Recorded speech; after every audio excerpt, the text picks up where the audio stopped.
You are now tuned in to the Windy City Benders podcast. This is WCBP. All right, it's another edition of the WCB podcast. It's Jarom, it's Tanner. What's up, bud? Nothing, man. Just, another day closer to watching some actual hockey. We are officially 5 days away from Blackhawks regular season hockey. We are 4 days away from NHL hockey. Technically, we have NHL hockey tonight, but again, not on North American soil. Doesn't count unless it was another team other than Nashville. Doesn't count in our books. Right. Wait, is it? When this podcast comes out on Friday, right? Okay. So I was like, wait, no. There's not a game today, is there? It's just so confusing to look at fantasy right now, and looking at NHL, and it's like, even if for tomorrow on Friday, even I have like certain teams favorited, and like teams that I follow, and their preseason games are listed above like the actual regular season games playing. I'm just like, I don't fucking know what's going on here. Put that it says put preseason. Like that's what I do. We did our fantasy draft. Did you draft anybody from Nashville, San Jose? I was gonna say, yeah, I don't remember to set it. I don't think I did. I think our season starts technically with these games. It does. All right, cool. Because I got two guys in that was playing, but I got nobody. Real quick, too, let's talk about the fantasy draft. How did you feel your team turned out? The first year we decided to do a keeper league, and for me personally, I fucking hate my team. I love my team. Like your goaltending, right? It could look better, but I mean, I have DeBrincat and Austin Matthews, and I mean, two of the probably three Rocket Richard nominees is going to be pretty great for my team. Yeah, I still was laughing when you were like, "Oh shit, I need a goalie." And like early in the rounds, and I was like, "Oh, I'll wait for a goalie," and then I was like, "Oh shit, I still need a goalie." Between you saying, "Yeah, I'll find a goalie later on," and Noli arguing with us, he's like, "I don't know what you guys are talking about. There's a bunch of right wingers available." Considering he took all the right wingers right off the bat, and if you're using Yahoo Fantasy, everybody's a left winger this year. Yeah, I think every single one of the forwards I drafted, except for Phil Kessel, is a left winger, or has the capability of playing left wing.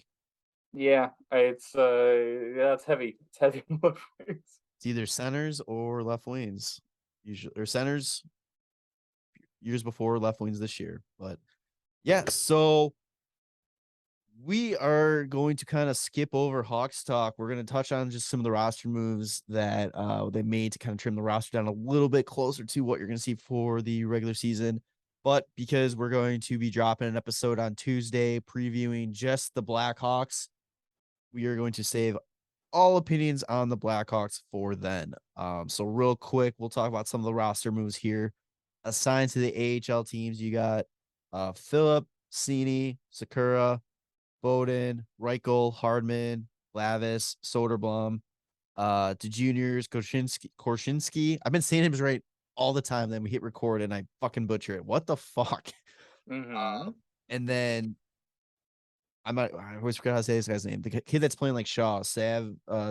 Savoy. Is it really Savoy? Probably. I mean, I would assume. All right. Or Savoy.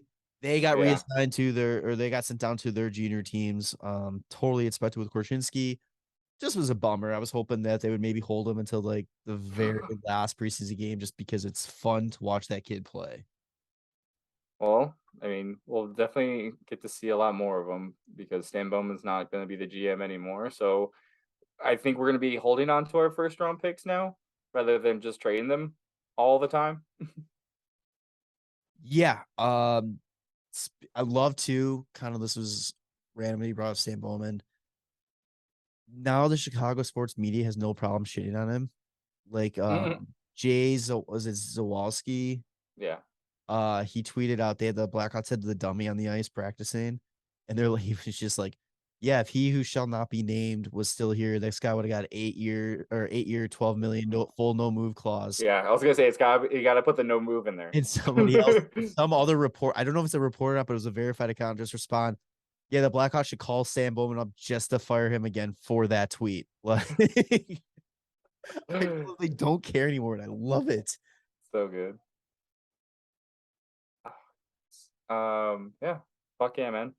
Yeah, so we were just talking to you before we start recording. It's gonna be really cool to watch, have prospects to actually kind of pay attention to in their junior and collegiate seasons with Korchinski and Nazar and all that kind of stuff. So different elements.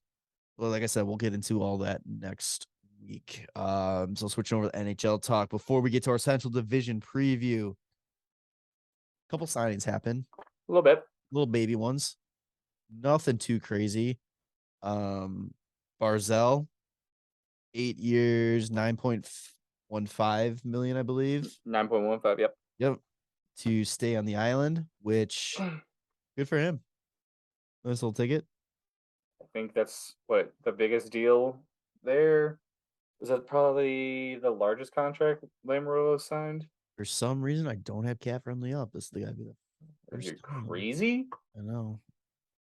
Let's see. I think that's his largest cap hit deal that he's ever made.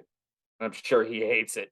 He probably hates it. And we were kind of talking when we were talking about this trade a little bit. Our buddy Dice was saying like he doesn't know why someone would want he wanted to stay there. You think he would want to get out. And Yeah. honestly, I think the worst thing about playing for the Islanders right now is Lou. I think you have the beautiful new stadium. You have the bones of a good team. Mm-hmm.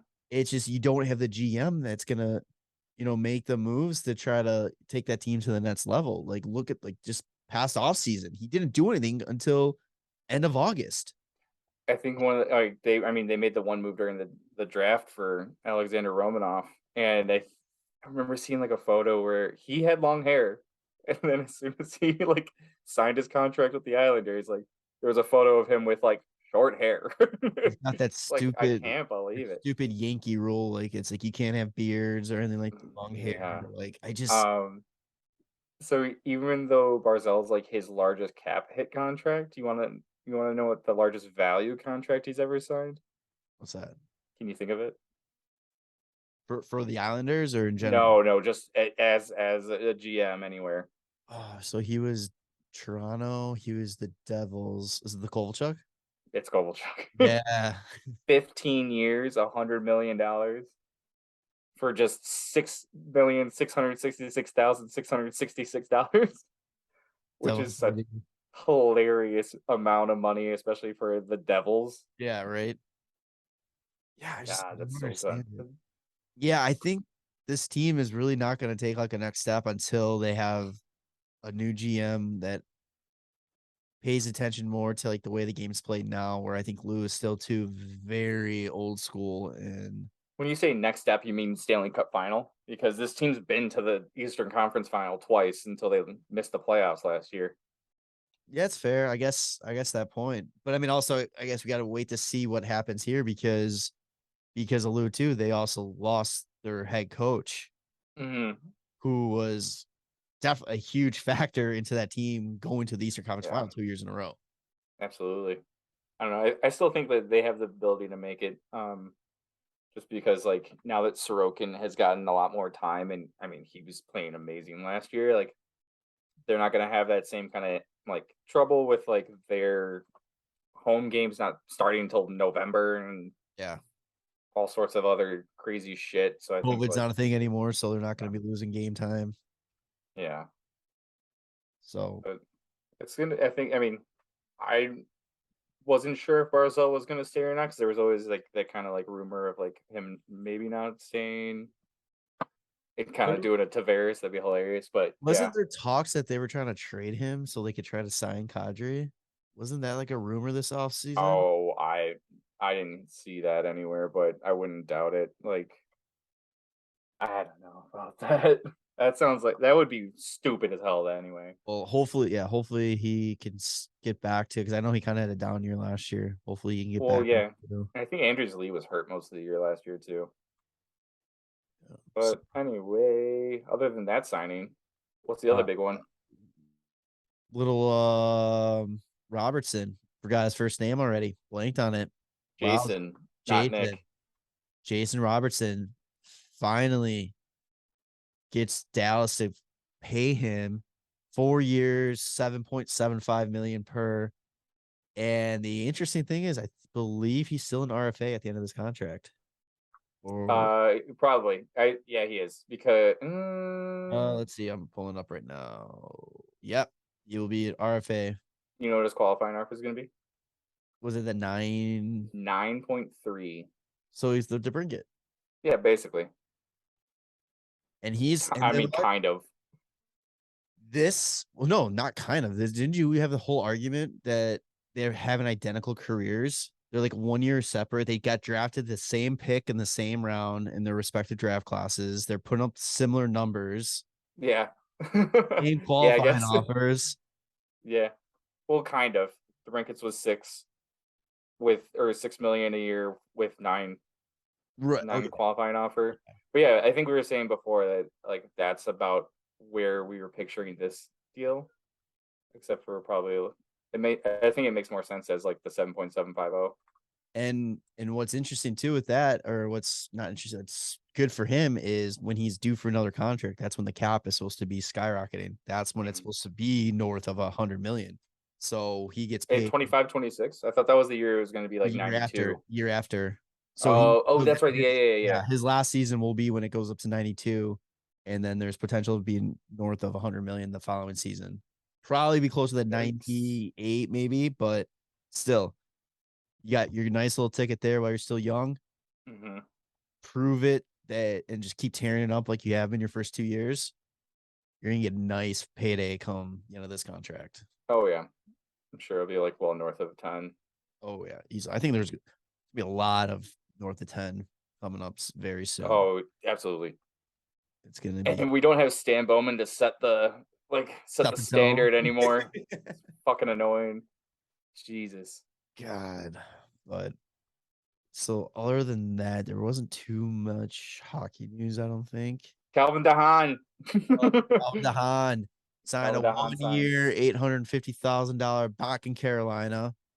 And the greatest thing, I don't know, I sent it to you, but it was like when he had left Carolina, and Carolina was like I said, they always are like having so many defensemen. There was a tweet that like not surface, but like that like people were sharing where it was like, oh, while we're collecting defensemen, can we get Calvin DeHaan back? And he responded like, no thanks, I'm good. And then he just signs in Carolina, and he responds to that old tweet, and he goes, guess I was kidding or something like that. I'm just kidding. Yeah, just kidding. He is so great on social media too. Like when he first signed his PTO with Carolina, one of those guys put the like J Fresh hockey like stat, which shows like all his numbers and all that. Mm-hmm. And he just basically tweets and he goes, I don't know how to read this. Am I good or am I bad? I think it's a pretty cheap fucking deal though. Like he went from making 4.5 to just 850,000. It's crazy to me. But I guess it's just kind of like if he has a great season and the cap goes up and like some teams get out of some bad contracts, I'm sure that somebody's gonna want him. I mean, they are deep at D right now. Yeah. But there's talk that Ethan Bear is not going to be there. Oh no. Sounds like they're shopping him a little bit, and the Hawks are actually were linked to him. Yeah, I saw that before too. But let's see, you got Slavin, Burns, Sajak, Bear. Did you say Sajak? Yeah, I paused thinking no because you were gonna correct me. Well, because I was like, I don't know who you're talking about. Brady Shea? God damn it. It's SKJ. It's so good. SKJ. How do you get Shea on SKJ? I don't know. Go ask Chance the Rapper. All right. I'm not reading any more names today. So all right. Let's move on to the Central Division preview here. Yeah, dude. Much like the previous episode, we will go from top to bottom of this division, and man, Central Division just gets better, and it's frustrating. At least now they're getting better, and we know we're not competing. Where it's like we had that false sense of hope that we can compete, and everybody else gets better, and then we're just like, fuck. Yeah. So we'll kick it off with number one in the division last year. the Colorado Avalanche, who finished 56, 19, and 7 for 119 points. And I don't know if you know this, but they did win the Stanley Cup last year. Yeah, that actually happened. It happened. First time in 21 years. Since Bork, right? Yeah. Big Bork one. That's probably still one of my favorite cup handoffs of all time. Yeah, that's a pretty new one. This team is essentially they're returning a decent amount. The major changes in Their goaltending. core. Yeah. Yeah. I mean, they're returning a good core still, but I mean, missing some big pieces still, I would say. Like Nazem Kadri, gone. Kadri. Burakovsky, gone. Jack Johnson, gone. Darcy Kemper, gone. Anyone else? Who's the kid that broke the cup before? Obey Kubel. Yeah, that one hurts. He got shipped out because he dented. Did you see? I'm totally off topic. Well, what about Curtis McDermott? He's the one that dropped it at the nightclub. Really? Yeah. See though, he got a tattoo of the cup with like it was the Stanley Cup, Colorado Avalanche, and all that, and he had the artist put in the dent for when he dropped it on the ice. That's funny. I'm like, that's fantastic. But yeah, I mean, Colorado is Colorado again. It's frustrating because of all the years that the Hawks had to blow it up after they won the cup. Yeah. And Colorado, yeah, they lost some big pieces, but they still have their main core that I think this is their division to lose again. I'm very interested to see how well Valeri Nichushkin plays this year. Because he had last year was a really good season, and that was like the good season for him. Otherwise, he's been pretty mediocre, and that's why like Dallas was like, all right, man, we've had enough of this. So they paid big to keep him after one actual good season. So yeah. I'm wondering if that's going to bite them in the ass at 6.125. I mean, another player that they kind of, I'm trying to see what the trade was for, but Lankinen that they picked up. Lehkonen. They picked up from Montreal last year at the line. Yeah, that was he's like the first player to score the game winner to send the team to the Stanley Cup Finals 2 years in a row. Yeah, he did it for Montreal last year. Yeah, 2 years ago technically, but yeah, I mean they got some good young pieces. They went out and got Evan Rodriguez, which could be a big pickup at some point last year. I don't know if you remember seeing it was like part of like an advanced stats thing, but it was like the best like line combinations, like the top 10 line combinations, and Evan Rodriguez was on there twice with 2 different lines on Pittsburgh.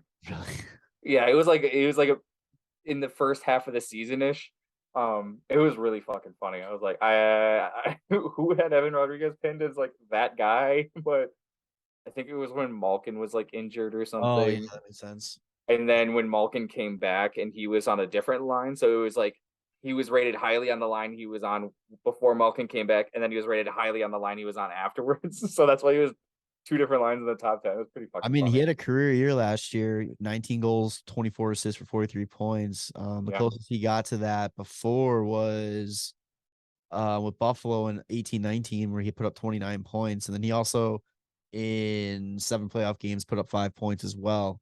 Yeah. He was the one that was he was a kind of a late signing. And I was kind of surprised that another team didn't kind of jump at him, give him a shot. But hey, Colorado, you could toss him in with any of those top 2 lines, and he's shown he can produce. So yeah, I mean, I think he's going to be a sneaky good little signing, especially only at $2 million. I like you said, like that's his like best season last year. So it's the same thing for me with like the Nichushkin. Like I think they're paying based off of his like playoff performance. Here's the difference though. Rodriguez is 1 year for $2 million. Exactly. That's why it's still throwing me like a little bit for like the deal that they gave Nichushkin was what 6 years? 8 years. 8 years, 6.125. Yeah. So whole no movement clause. Just fucking woof. That's like the Tage Thompson deal, except for Tage Thompson still has another year before that one kicks in. How does he? You're paying for one good season, and I mean a good playoffs, and who knows if that continues. And then you look at their defense, like Probably the best defensive core in the league. God damn, Cale dude. Makar, Devin Tays, Bo Byram. Oh my god! And then you got Girardi if he, Gerard. Gerard if he can get healthy, because I know he missed a lot of time towards the end of the season last year. Eric Johnson, he's back end of his deal, but he's got the experience. He's 1 year left on him. They just re-signed Josh Manson too. Yeah. 4 years, 4.5 mil. No trade And clause too.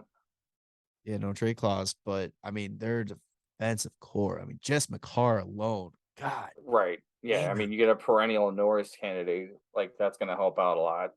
And then Bo Byram, led their defensive team or led the defense in time on ice during the Stanley Cup final as a fucking 20-year-old, 21-year-old. And coming back too, like there was a point that they were Crazy. worried he wasn't going to play again because he had a really bad concussion and it was really affecting him. And he said it was the point where like he couldn't even like open his eyes or be in light and all that because it was affecting him so much. Like, That's wild. and he's able to come back for that playoff run, which is just unbelievable. And then yeah, like we said, the goaltending. They lost Darcy Kemper. They picked up Georgiev from the New York Rangers.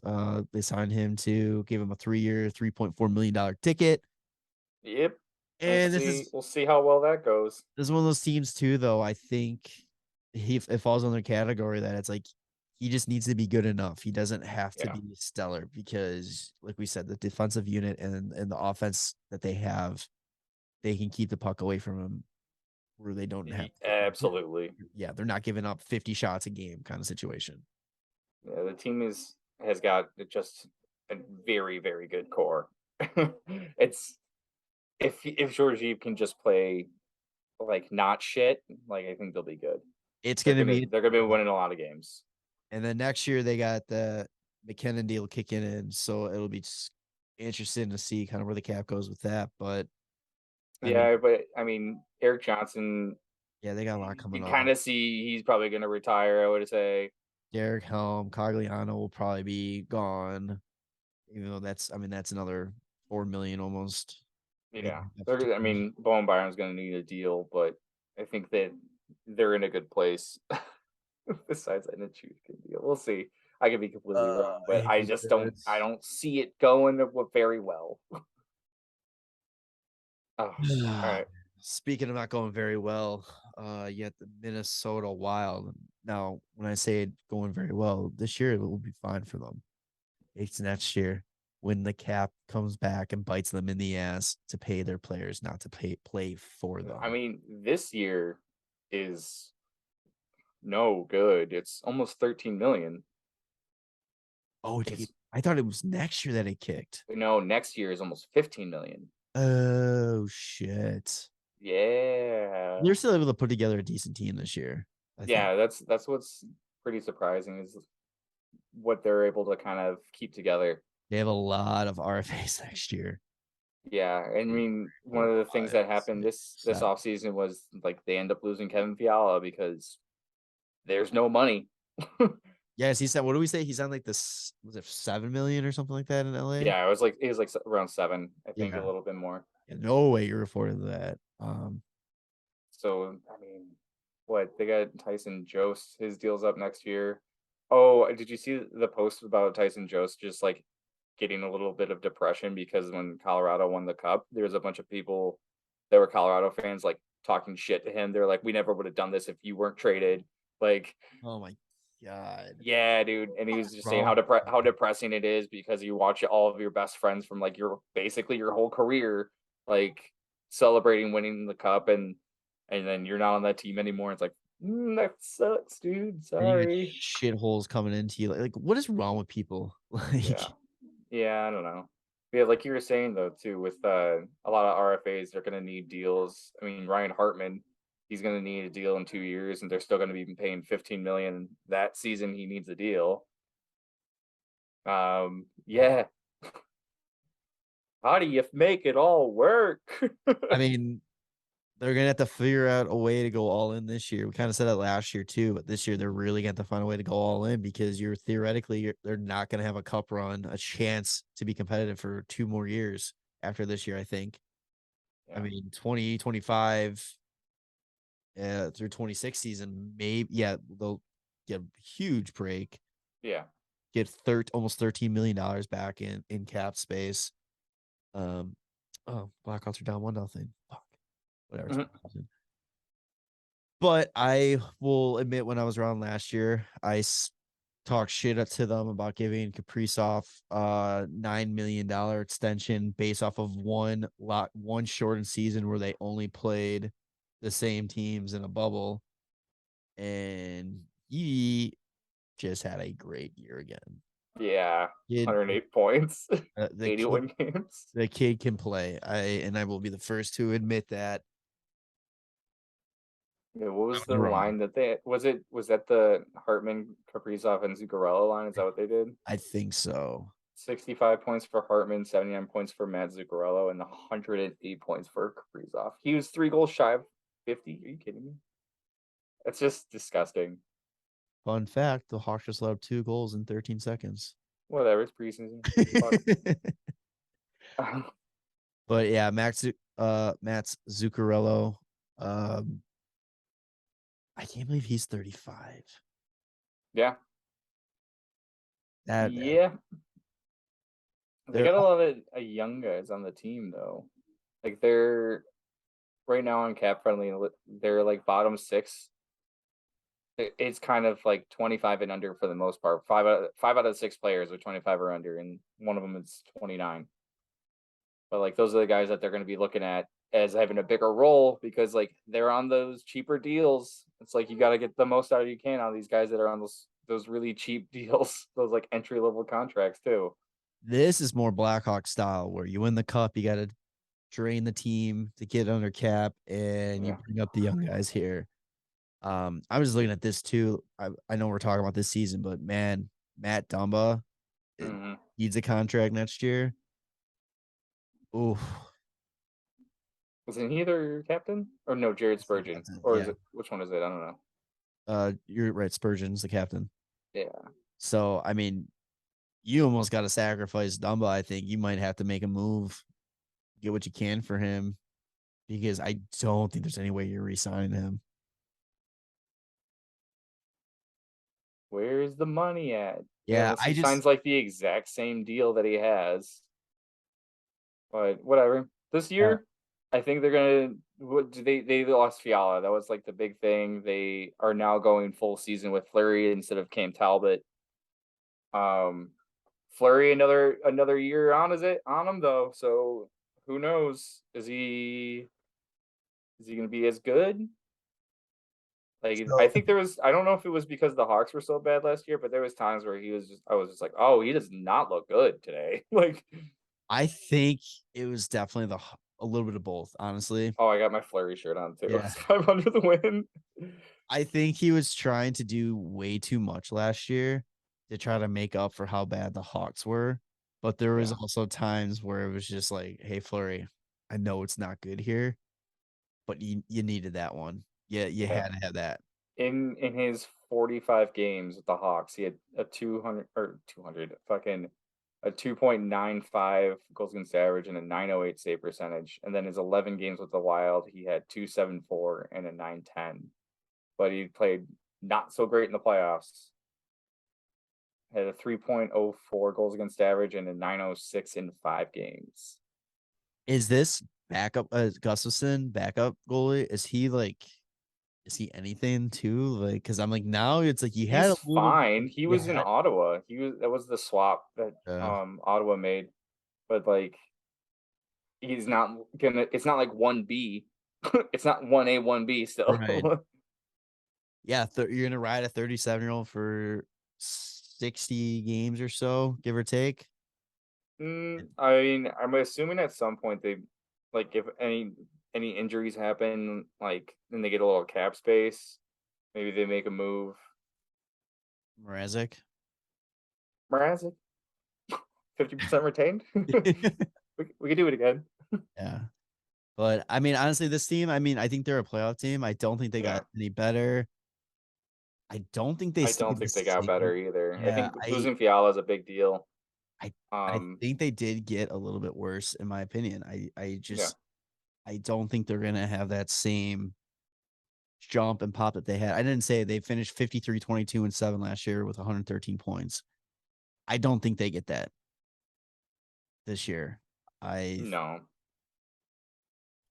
I just Well, I think they're a little downgraded. I'm trying to see like who else did they lose? They lost like Nick Bugstad, but like he's not very good. He's not that great. Jordy Ben. Yeah, he's it's like just a big. Minnesota He's just a is big guy. Minnesota's always just been that team where it's like I couldn't tell you who was on their team. You know what I mean? Like I couldn't tell you who they had. I couldn't tell you who they lost. You could have told me too last year that they had a losing season, and I would have been like, oh yeah, that makes sense. Like I just like I don't. They're just kind of there. Yeah, and always go back to just always knocking them out in the playoffs. Like that's kind of like Yeah, I mean what we they'll know. likely have a solid season and then didn't just like not have any playoff success. That's kind of what it is. Right? Yeah, they're a first round team. Yeah, for the most part. All Yeah, I right. don't think they really lost anybody else besides like Fiala. Well, moving from a team that we don't think about at all to a team who we fucking despise, Mm. the St. Louis Blues. They finished third in the division last year, 49-22-11 for 109 points. Right off the bat, I can tell you what they lost is that's going to hurt them is losing Huso Mm-hmm. and now having to go all in Vile on Binnington. and Thomas Grice. I, I don't know why, but I feel like Thomas Grice has been in St. Louis before, but I know he hasn't. Why do I feel like that? I don't know. I he's feel another guy that's been weird. around. Yeah, he's been to a few different locations, but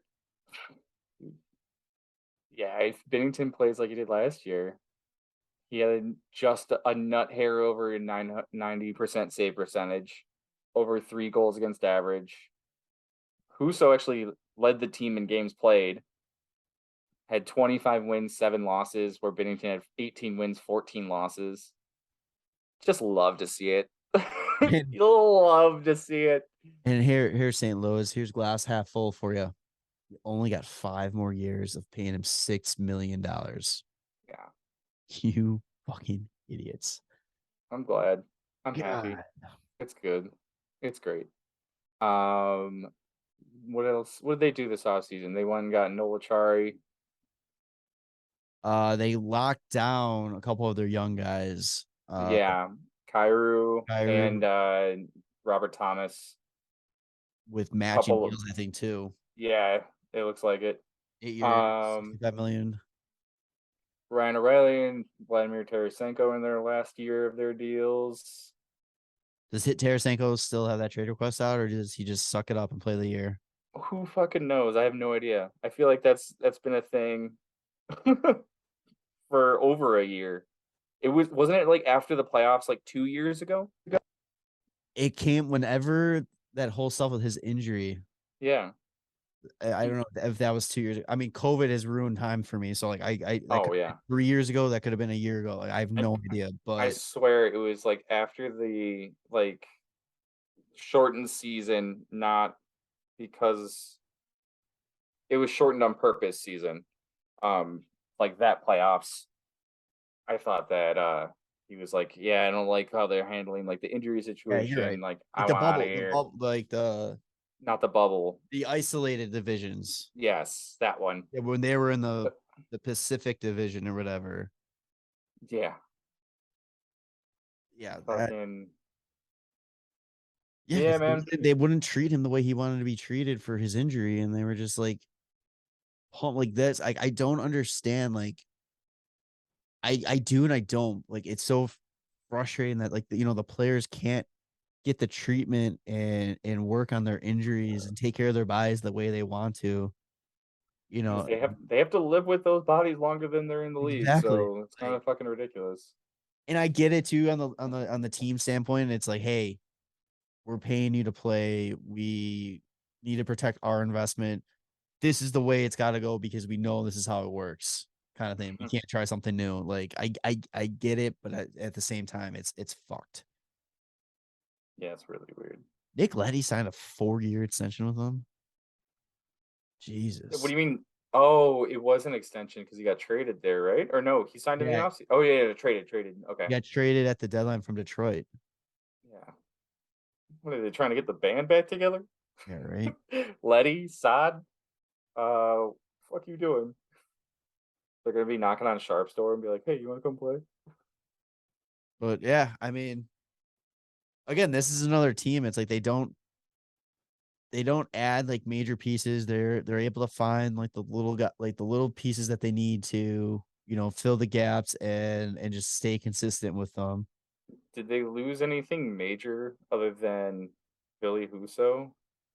Oh, David Perron, right? Oh yeah, because this is my favorite David like hockey stat is this is the first contract in David Perron's career that was not signed by the St. Louis Blues.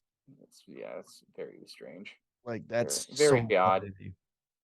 He's played for Vegas. He's played for Detroit now. What does he play for? Seattle? No, not Seattle, Vegas.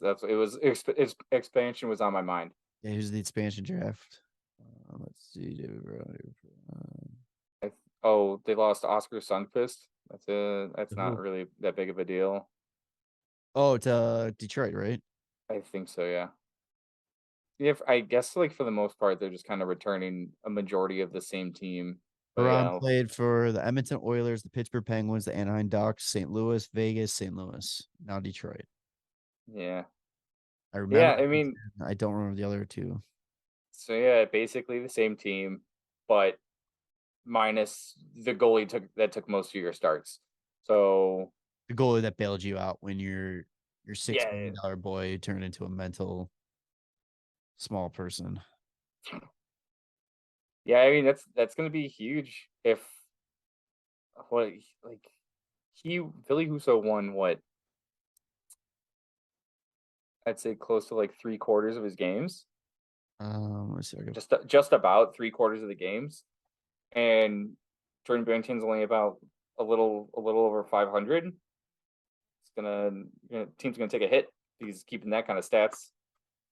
He finished last. Oh, that's the one thing I don't like about cat friendlies. They don't put goalie stats on. Oh, what do you mean? Like they have percentage, like save percentage, Oh, but they don't have yeah, like win they just have like losses. the very basic. That's why I got hockey reference open, but Um, yeah. So last year he had advanced. his No, quality start percentage last year was .432. he was 25, 7-6. Yeah, that was Huso. I Good. was talking about Binnington. Oh, Um, yeah, it says that anything less than 50% is bad in quality start percentage. League average is about 53%. Binnington's 10% lower than that. Whereas Huso was in the good range of 60% or higher. Fun stats, man. nothing's better than pointing out at how bad Binnington is.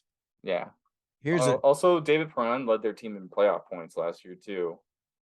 So I mean, you're that's losing about a point per game player in Perron because he had 57 and 67. So I mean, just 10 points shy of a point per game. that's gonna hurt. I mean, losing him is.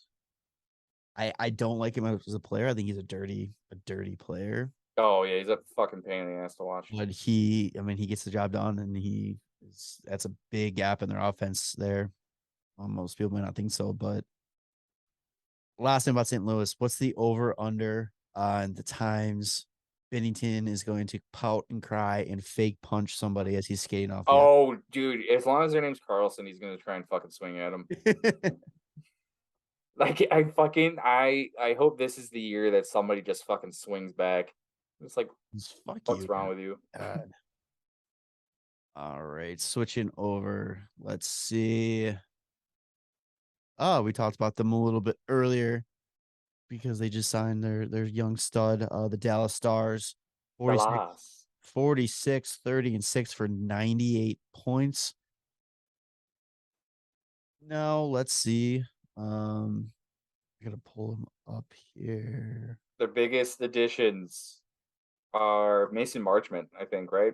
That's it. Yeah, that's gonna be hit or miss. I mean, he kind of got paid, I think, for one really good year. Hmm. Yes, yeah. But let's see. What were his stats before that last He year? was 18-29 for Well, 47 points. he doesn't exactly have a history of like playing poorly, you know? He doesn't have much of a history to begin with. Yeah. He's only 91 played, games, yeah. 58 points. That's not too shabby, but like he's only making 4.5. Where I mean, I don't 4.5, those tough on a team that's kind of yeah, cap when you're paying Tyler Sagan 9.85 and Jamie Benn 9.5. yeah. And they're not exactly putting up those kinds of numbers. They are on the Let's see. wrong Sagan had side. 49 points in 81 games last year, and Jamie Benn had 46 How many games? in 82. No, my dude, Was it the what year before happened that to they were that? hurt? What happened to that line of Sagan, Ben, and Radulov? They were oh my god, dude. Sagan was minus 21. Ben was minus 13. Radulov's minus 20. They lost him too. He went back to the K. Yeah. He only had 22 points in 71 games last year, so I think that deal's pretty good that they fucking don't have him anymore. Um, the other big thing that they did was they went out and made the trade for Nils Lundqvist Yeah. from the Rangers, And what's funny is when giving up that first. as soon as that trade got announced, I was actually working on a blog for BuzzFeed. Why the Hawks should take a look at Longquist. Oh, really? And I got the alert. I'm like, all right, delete. 22 years old, right-handed defenseman from New York, and the Rangers have been drafting well lately, so I kind of trust their judgment. I I think their biggest addition by subtraction is their goaltending, because I think last year they were still riding the like Hudobin brought them to the cup final during the bubble, and like Ettinger hadn't really claimed like the number one spot. And then midway through the season, I think while they were having injury issues with Holtby and Hudobin, then Ettinger was like, I'm good. yeah, And just played very well. 48 games, 30 wins, 15 losses, 914 save percentage, he's good. 253 goals against average. He's 23 years old last year when he did that. Yeah. And so him getting only 4 million for the next 3 years is I think is a very cheap deal. It's a fucking steal. Yeah, because he also was the only reason they were competitive in any of those playoff games last year, and they got swept. Oh no, they didn't get swept. Sorry, wait, they went 7 with Calgary. I think Yeah. it's mainly because of him. Yeah, his stats are insane. Yeah, Why, I because don't know it why I was thought like, they got swept, because I think they were just. I think I'm mixing them up with Nashville as like the 2 wild card teams. yeah, no, because they went, because I remember the whole story was when Calgary got to Edmonton and the first game was like 13 goals or something like that. Yeah. They were like, how does it feel going from like one series where goals were stingy and then all of a sudden now it's just everybody gets a goal type of thing? Like, Yeah, he in the 7 playoff games had a 954 save percentage, a 181 goals against average with a shutout too. yeah, So like when you're getting that kind of goaltending, like you should be winning games, but like the team wasn't doing it for him. Jesus, like he's gonna be really good, and I mean he's shown that he can show up in the playoffs at that young of an age too. Like fuck, man, like all you gotta do is make it to the playoffs, and I'm sure he'll just take care of it. It reminds me of like Jonathan Quick in like 2012, like oh coming yeah, in as an 8th seed, and it's like, oh, and then we have this guy who's just gonna shut you the fuck down. yeah. So sorry, we're gonna win games like 1-0, and there's nothing you can do about it. And honestly, I know it's not the popular opinion. It's not what the league wants. I'd rather see 1-0 games. In Oh, this, in the playoffs, it is so much yeah, better. because those are just I wild. don't know how many of those games like I would turn off that were like totally those Ottawa or the Edmonton Calgary games, or then like Pittsburgh, New York. It was just goal after goal after goal. It's like, all right, cool. I mean, it's close. I mean, they keep scoring back and forth, but it's like, this is men's league right now. This isn't playoff NHL hockey. I like the nail biters of like, man, like, are they going to be able to break this guy versus like, I'm sure this is going in. Yeah. Like, there's less suspense there. How is Like, this? oh, puck this looks going like it's going to go inside? in. How is Mike Smith letting this one in? It's like a weird feeling because it's like, oh, scoring is great and I love seeing it like happen, but like in the playoffs, it's like I want to see goalies become like fucking stone walls. I want to see like hard nosed defense and then like when a goal goes in, you're like, oh, that was nice. Like it has to be like that kind of level of like play for it to go in, 100%. not a fucking sieve. I'm actually, there's a couple of things that I'm really curious about this team for next year. Is one, they're both involving, can these guys do what they did last year again? You got Hintz, Yep. who put up 72 points, if I remember correctly. Yeah, 72 and 80 Yeah. games. And then Pavelski, can he keep it up? Yeah. 81 points last year. I didn't even realize that. Yeah, 81 points in 82 games. That's and crazy. we were talking about this during our fantasy draft. Like, not only did he have that many like points and those many goals, like some of them were fucking clutch goals too. Like he came in big time for the team, and yeah, he played all 82 games. That's really impressive. I forgot the other big thing is they lost Klingberg, and he's in Anaheim. But does that kind of make it like the Miro Heiskanen show now? Like he's going to be relied on a lot heavier. I mean, it 100% does. It just now is he able to hold up to it? I've seen a lot of people pinning him as like a possible Norris candidate this year. Like it's like a sleeper pick, but I mean, I think he had an amazing like rookie year, and then he's been solid. He's But shown really good flashes, like consistently offensively. he can Plus minus. Fuck, man. The year they went to the cup final, he had 26 points in 27 games. That's wild because his most points during the regular season is 36 last year. That's crazy. But if he takes another step and is just like that guy that they need on the blue line, like in this division alone, you got Cale Makar and what fucking who else? Chikrin. Like who else is like that guy? I mean, they also, it's going to be interesting to see too with Lundqvist. Like he demanded that trade because he said he deserves top minutes and all that. So now, no, because he was going to be stuck behind like three solid right-handed defensemen. Yeah, he felt he deserves top line, top positioning. So now it's like, hey, you're gonna get a chance to put up or shut up type of situation and prove it. Yeah. Well, that'd be exciting to see if he like actually has it, Yeah. But I think that they have a chance of being a little bit better just because I think Jake Ottinger just like being able to be the starter all season. A full season with him. Yeah. Yeah. That's what I mean. That's usually good. It's going to be live or die by that. I mean, if how he does is how it's good. I mean, I know that's really dumb to say, but it's like if he duplicates what he did last year, awesome. But if he's not good, then they are going to fucking struggle. And they might be okay if Pavelski also holds on and Robertson builds on what he's already been doing because that kid's insane. I don't know how they got him. Like he's just incredible. I think there was a stretch last year where he had like 2 hat tricks in a row or some shit like that. Like I think so. Yeah, that sounds about right. It's crazy. 79 points in 74 games. Yeah, if their top line is their top line Hintz, Robertson, and Pavelski. Is that what they have it as? Right now they have on cap.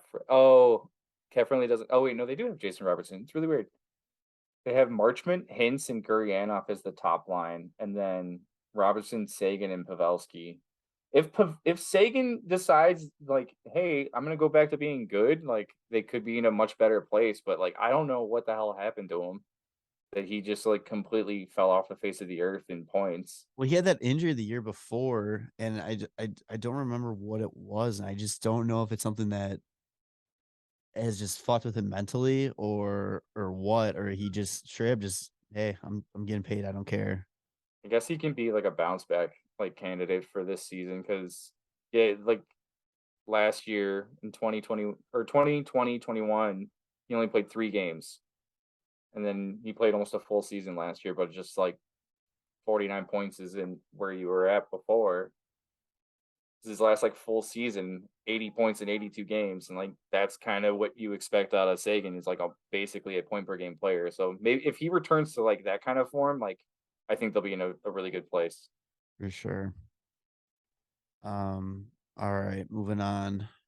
You have the team that was battling for that fourth position. Nashville Predators, they finished 45-30-7 for 97 points.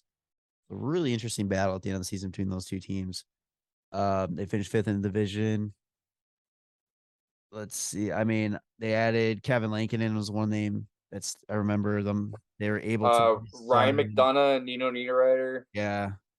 Those are the Oh big yeah. the I big always pickups for forget him. None of us got traded up there. They're able to lock down Forsberg too for 8 years, 8 by Yeah, 8. which like he was gonna possibly be moved, or they were talking about that like during the trade deadline. Like they're like, if we can't sign him, we're gonna get something for him because we're not gonna let him just walk. And they decided to not trade him at the deadline, and then they were still able to lock down a deal for him. Never happens. Never happens that way. And the fact too, like I don't know, it's just division rivalry and all that. I was kind of hoping they would be the first team to be like, or there would be one of those teams where it's like, hey, it comes in, we're gonna bet on ourselves to re-sign him, and then nope, he puts it for someone else. But Yeah, right. and he got a rare no movement clause added to his deal. David Pohl does not give those out easy at all. I mean, Roman Yossi's got one, but that makes a lot of sense. Yeah, and McDonough only has one because he's coming from another team. Fucking Roman Yossi having a career year last year. So He had like the most insane March, I believe, because he wasn't in the lead in points. I don't think he was even close. And then he put up a lot of points really quickly in March. Or was it February? It was one of those 2 months. It was just like, God damn, what just happened? 96 points. He was so close to being the first defenseman in a long time to get 100 points. Yeah. This right here, this team is a perfect example of they can be very good. And on paper, right now, based on what they did last year, I'd say they improved. I think they were going to move up the standings. But you've said this a couple times before. Mm-hmm. Their key players had career years last year. Yeah. And realistically, what are the chances of duplicating that? That's the big question because Yossi and I mean Ryan Johansson had a similar year at least one time where he had 64 points last year. He had 63, but like that's the career max that he's kind of had. Forsberg, Duchesne, let's see, Michael Granlund. Michael Granlund's had some seasons like that, but there was like their bigger guys put up like the most points they've ever had. So if they can do it again, sure. Like they'll probably have a little bit of an easier time making it into the playoffs this year because of the additions of Nino Niederreiter and Ryan McDonough. And I don't know, they had David Riddick as their backup last year. I think Lankinen's going to have an easier time with a much better defense. Oh, 100%. And that's gonna be the classic. Hey, look at how good I am. And Yeah, I mean, you have two Finnish goaltenders, and they're gonna probably just be amazing together. Like UC Saros is just disgustingly good. Like it's gonna adding Ryan McDonough is also super helpful for that like defensive core because he's just such a solid defenseman. The other big thing I think is Tanner Jeannot, who just kind of out of nowhere last year, like made a little name for himself. He was an undrafted player 41 games. 41 points, but like I think the bigger thing is the fact that the kid throws the fucking body and like is not afraid of like taking penalties or anything. Like He's 150 318 hits last year. Like, that's fucking crazy. But also, he was top. I don't know if he was first in rookies in goals. I think Bunting might have had more, but he was up there with 24. They had a cool little social media video go viral of them telling Cody Glass that he made the team out of camp. It was like the first time that I think he's made the team straight out of training camp, and he was getting all emotional about that. I'm like, that was really fucking cool to see too.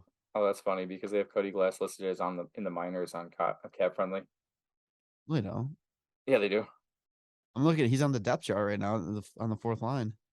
Oh, really? I'm just looking at the actual. I'm not looking at the depth chart. I'm just looking at their actual. Oh, weird. Yeah, he is listed as the fourth line center, but he's not listed as like on the. Yeah, it says 11 forwards. Whatever. I think that like they can have another solid season.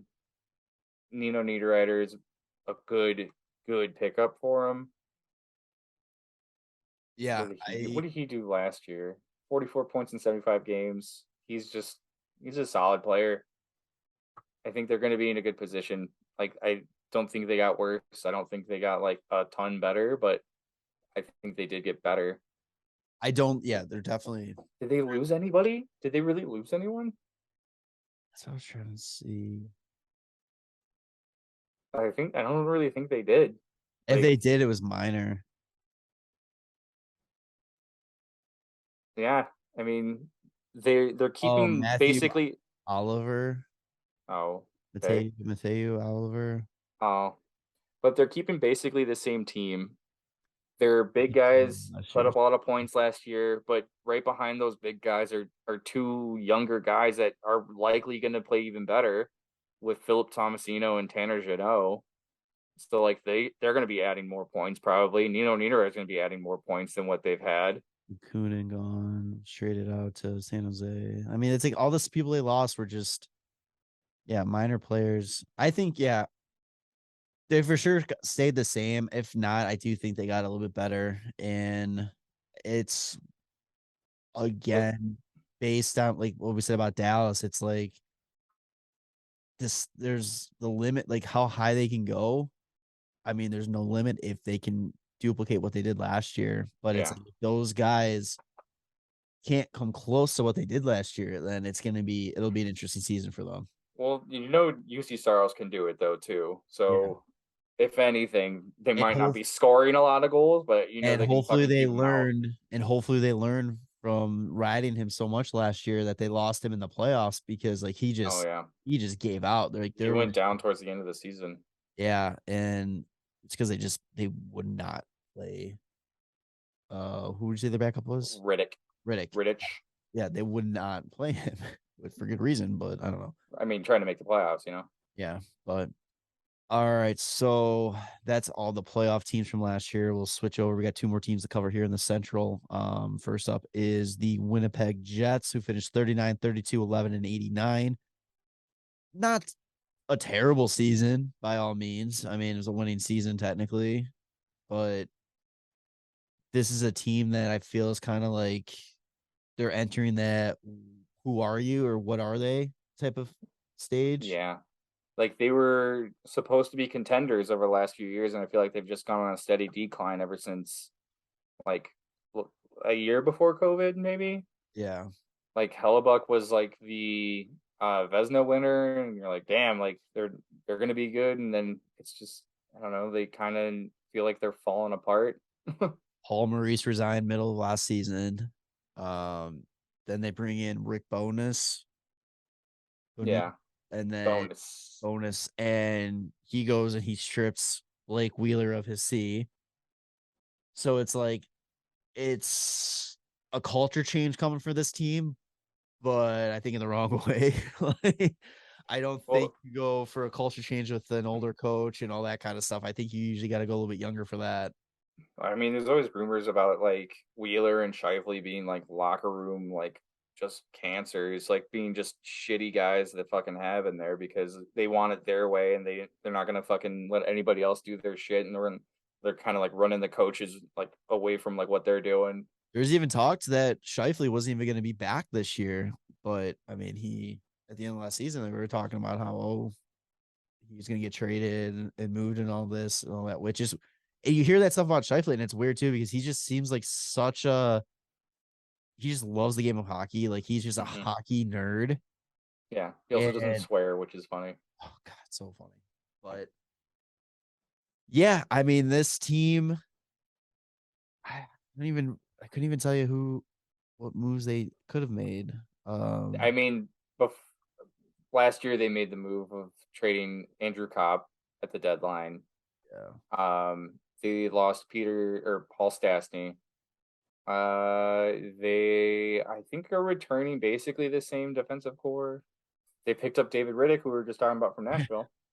Who has a sick setup. He has a sick setup. God, for those heritage gloves. Yeah. Ron Sam Gagne, David Gustafson. Oh yeah, Sam Gagne. Cole Perfetti's gonna be like having a full season, I think. He's one of the big rookies that like people are saying like, oh, he might have a Calder Trophy nomination. Because he's only played like 18 games in the NHL, I think. Yeah, it looks like it.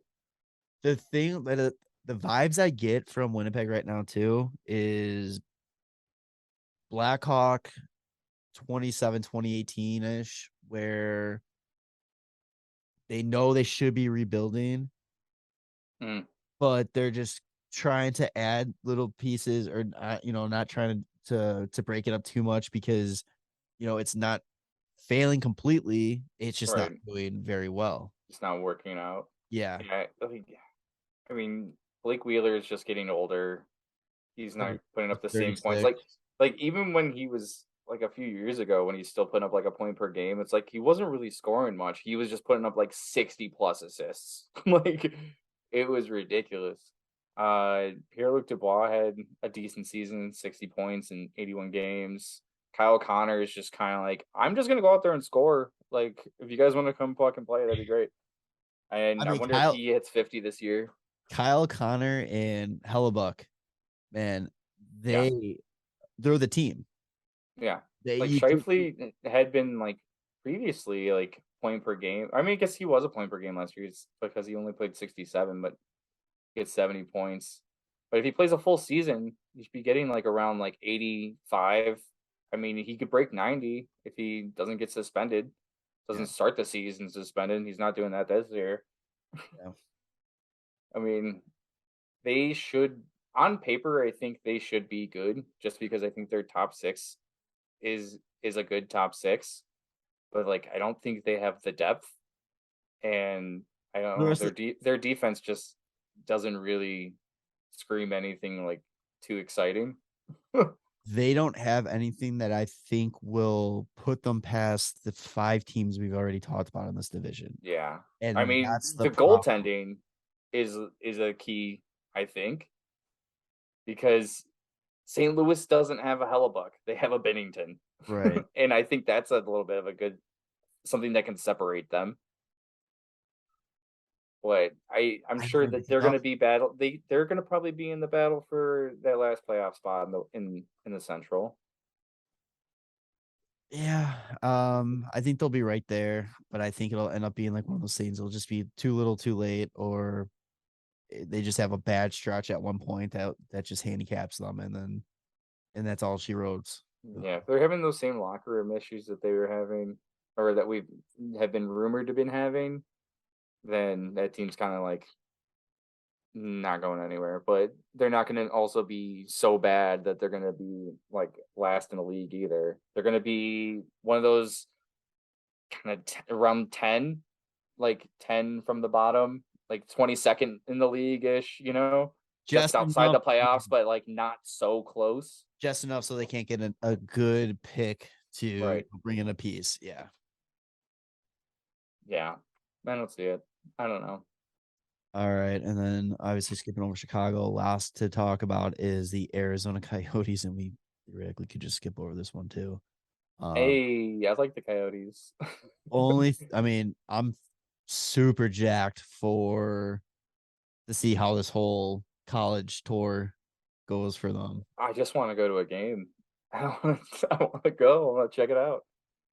I mean, what did they do? Did they lose anybody huge? Kessel? Kessel, And Phil didn't even have that good of a season last year. What, 8 goals? 6 goals. 6? Jesus. Clayton Keller had a good season. Nick Schmaltz had a good season. Schmaltz had Schmaltz had like a good 2 weeks for sure, where I think he had like 8 points one game and like 4 points another, and then like a 3 points the next night, and it's just like, damn, what is Nick Schmaltz on? Shingasu Spear had a good year after being traded. Brought in Zach Cassian. Yeah, Brian Zach Cassian. Andrew Ladd apparently failed his physical, so he will be out. They brought in Nick Bugstad. I mean, they aren't gonna be great, but they're kind of in that position where they have the guys that they want for the future signed for the future, and then they have just a team. Like, that's a team. Also, who is Chicken going to get traded to? Exactly. That's going to be a lot of pieces that they're going to get back on top of already the hundreds of round 1 through round 3 picks they have over the next 3 years. Speaking of goalies for every team, like, the goalie they have isn't too shabby. Oh, he actually, his stats really don't reflect like how good he is, because that team is so bad. He had a 3.68 goals against average and an 8.98 save percentage, but there was plenty of games that they won that they shouldn't have won because he played like super well, making like 50 fucking saves a game. How do you say his name? Karl Vejmelka. Yeah. Like, didn't he have a shutout his first game or something like that, or like it was I don't know about that, but or maybe large amount of saves or something. But everybody was like, "Oh shit, this guy is pretty decent." I think he on Hockey Reference. I think he has more quality start, or he has a better quality start percentage than Jordan Binnington on a very bad team. Yikes. I mean, he's gonna play better, I'm assuming, than last year. Like, they're gonna rely on him to lose games, but I'm sure he's gonna get a lot of action. I feel like that's just what happens in Arizona, is goalies get a lot of action. They show that they can make 50 plus saves a game, and then they get a deal somewhere else. And like, that's what happened with Kemper. That's what happened with Brizgalov. Devin Dubnyk. Didn't he come out of Phoenix, or I don't even know. Wait, maybe he didn't. He was there at some point. But there's like a Mike Smith, like fucking just countless goalies just get shelled in Arizona, so they can make tons and tons of saves and like have a few highlight games. Dubnyk played 19 games for them in 2014-2015. And then he got traded to Minnesota. Yes. Is it true? Yes. Oh. Yeah, because then he came to Minnesota and then just fucking tore it up. Well, yeah, because Arizona is the goalie showcase. Yeah. Like, it's like, we're not going to actually put a team in front of you. We're just going to show you off to other teams, basically, and then we'll trade you for some good assets that will, again, not play for the next goalie. He finished 4th in the Hart Trophy that year. Jesus. And 3rd in the Vezina. That's funny. That might not be right. Never mind. But yeah, I mean, Arizona's going to just be 4th, yeah. in the battle for last with us. Yeah, and you're hoping that I'm an Arizona fan this year, like you. Let's hope that they do something really good and they surprise a lot of fucking people and they go on a run, and who knows? Stanley Cup for Arizona. Let's go. Yeah. Celebrate in Arizona State. Let's go. I mean, the craziest thing to me this offseason is the fact that they decided to also pass up on Shane Wright. So I'm wondering in the future how well that's going to work out for them. Like, they decided to go Logan Cooley instead Logan Cooley's going to be good though too. Yeah. But I feel, Arizona just does that stuff. Like that's how they draft. It's like, Yeah, oh, they don't have any we have this sexy center gift that fell prospects into either. our Yeah. lap, but we're gonna go with the guy that we wanted anyway. That was rated below that guy. Yeah, they don't really have any sexy center prospects. Yeah, it makes no sense. I mean, Logan Cooley, that's what it is now. Yeah, but all right. So that's the Central Division playoffs. Again, no order here. Just for reference, we both took 3 teams out of the Pacific Division to make the playoffs. I'm saying the same 5 that made it last year. Yeah, I think that's going to be less separation between 2 and 3 and 4 and 5, but Colorado's still going to be way up there. I think Minnesota drops probably to 3-4. I mean, I think Nashville jumps up to 3, possibly even 2. I could see Nashville jumping. But you know what I'm saying? Like, so Minnesota had 113 and St. Louis had 109. And then there's an 11-point gap to Dallas. And then Nashville had 1 point less. So 98 and 97. I think that spread is going to be much smaller. And those teams are all going to be like, I'm sure like whoever finishes 5th in this division is going to be maybe 6 to 10 points away from just second, you know? Yeah. Rather than almost 18. Yeah. 7 or 16 or whatever it is. No, I see that. So, all right. So that's all 4 division previews. We'll be back next week early to preview the Chicago Blackhawks season because, it's going to be so goddamn good. Maybe we'll change our mind and take out one of these teams on the playoffs. Who knows? Oh, hopefully not. But it's we will also, on top of the Blackhawks preview, we'll give you our predictions for the seasons. We'll obviously do our cup prediction, super early cup prediction, maybe even a couple individual awards. Yeah. The way too early predictions with maybe a couple sleepers. Yeah. And I guess, and I'm going to say this now, so Tanner, you can think about it. We'll do some bold takes for next season. Yeah, I'll just bold takes all day. Let's Montreal, go. first place. Boston actually wins the division instead. No Montreal. That's what I'm going to go with.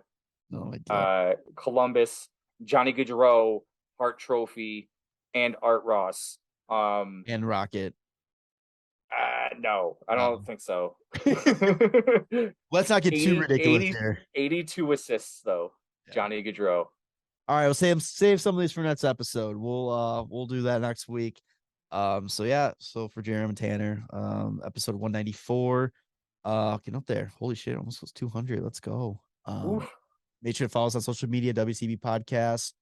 Follow us on Spotify and Apple Podcasts. 5-star reviews on there. Subscribe to the YouTube channel. Watch the video. Comment. Whatever. We'll check you on the next one. All right. Love you, boys. Bye. The Windy City Benders Podcast. Subscribe to the show on Apple Podcast, Spotify, and YouTube. And follow the boys on socials at WCB Podcast.